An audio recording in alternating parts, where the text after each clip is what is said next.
Hey everyone, welcome back for the 2024 basement tour. Well, it's hard to believe that just a little over a month from now we'll be talking about 2025, and I will be turning 65 in March.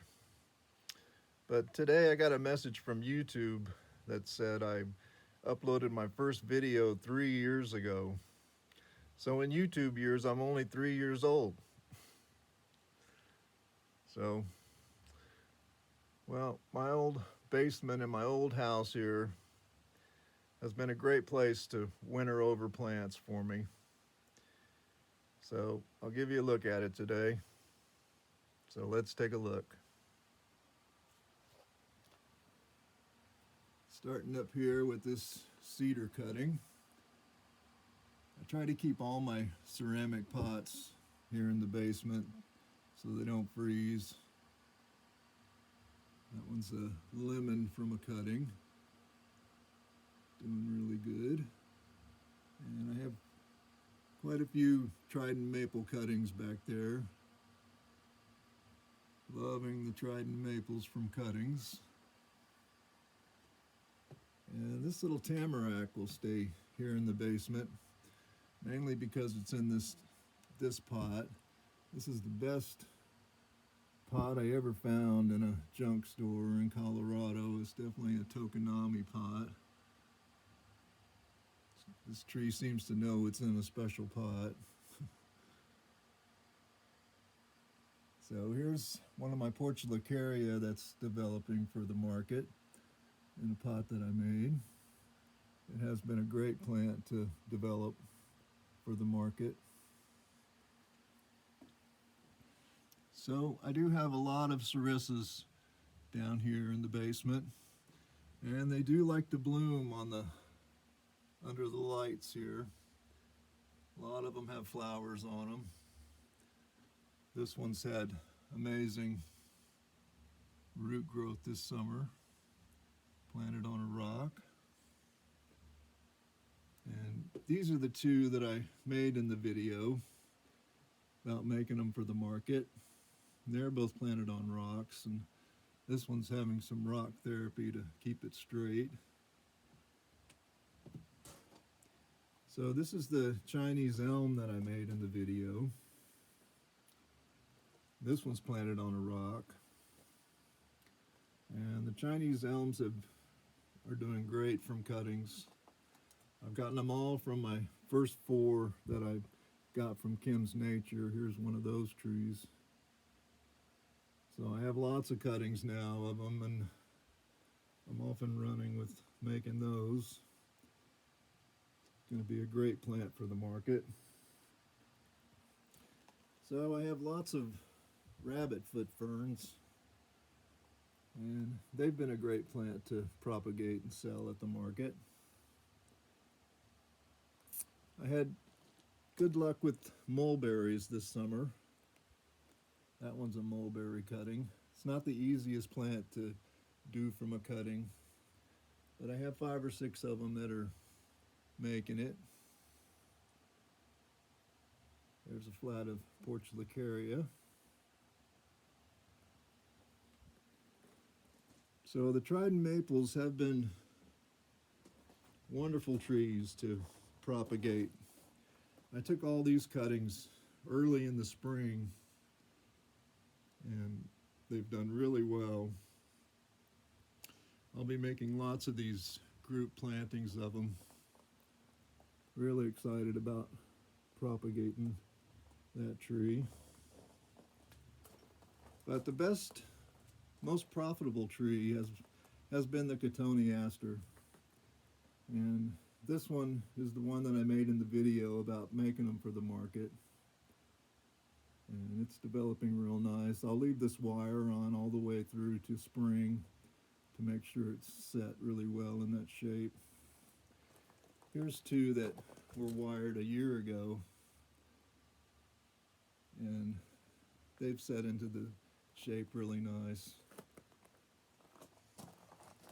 Here's one that I just potted up yesterday. So I get lots of these plastic pots in my box, and people give them to me. And they've worked out really well for developing trees. And so this one was just wired yesterday and will stay on now for at least 6 to 8 months it takes to set them. So this is a variegated dwarf Schefflera, my best one. It's getting beautiful surface roots and has been really happy this summer. It is a tropical plant, so I keep most of them in the basement here. So here's my Dawn redwood forest. And these trees were all made from cuttings, so they'll stay here in the basement for the winter and just get some good root growth on them. But they're all doing well. And this is the one Trident maple that I got from seed. I potted her up into this box a few months ago.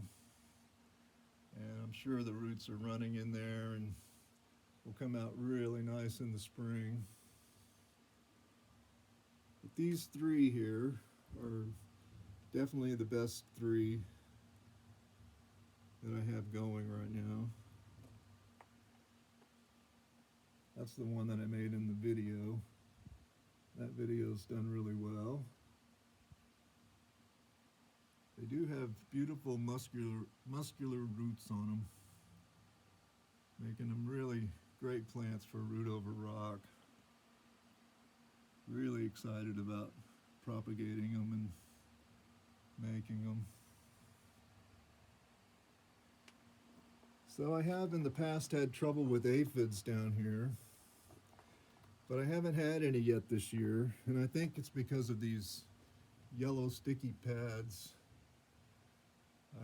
I think that a lot of those on there are aphids that were flying around looking to spread their seeds or eggs.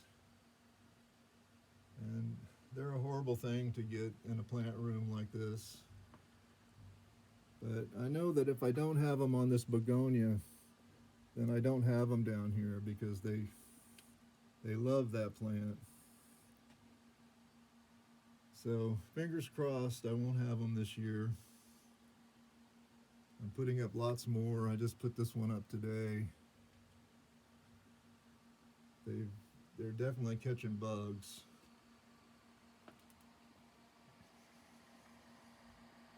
So I have two of the giant sequoia cuttings here, my two best ones that are left.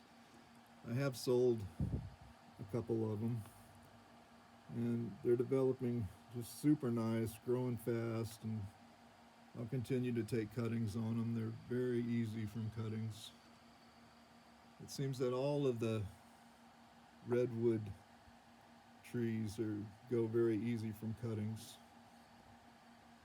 So if you want your sarissa to get a nice trunk on it, just put it in a bigger pot. This one's done really well. And a couple of months ago, I took about 30 cuttings off of this one. And I had them in 6-packs like this. This one's the last 6-pack of them. And I've potted up most of those plants now, and they're doing really well.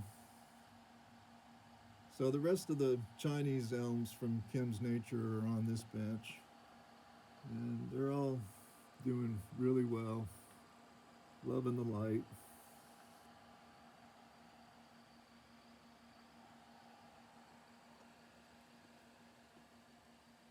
So my old basement,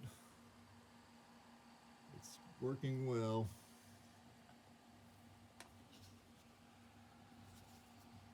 So there you go. I hope everyone's having a great bonsai day. And I'll see you next time on Bonsai by the Sea.